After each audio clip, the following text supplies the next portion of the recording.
So here we are at PayWhirl's widget builder. Now, depending on the type of widget that you're building, you may see a couple of different settings than what you see on my screen. And that's okay. We're just going to kind of talk about the overview of the really important aspects of the widget builder.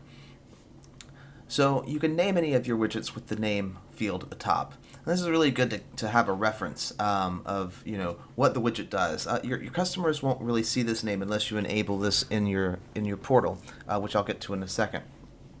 Next, you have your basic widget settings, and like I said, depending on the type of widget you have, these settings will be different. But ultimately, it lets you set up the products, the text, colors and style, things like that for your widget. This one includes features.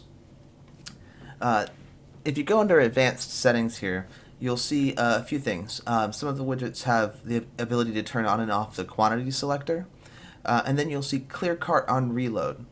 So what that means is if you have several widgets chained together in a row, you generally want to have the first widget have clear cart on reload set to yes, and all of the other widgets set to no.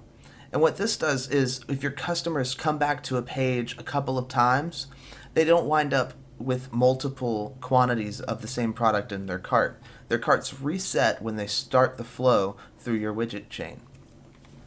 Next, we have gateway.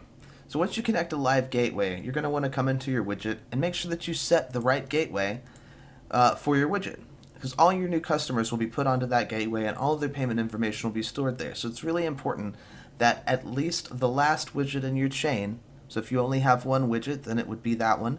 If you have several, the very last widget will determine the gateway that the customer is assigned to. And lastly, forward to widget. So once a customer goes through this widget, they can either go to the shopping cart, or you can select a different widget that you have, and you can chain them together that way. And again, you want to make sure that the first widget in your chain has clear cart on reload set to yes, all the rest of the widgets have clear cart on reload set to no, and at least the last widget in your chain should have the proper gateway set to your live payment gateway.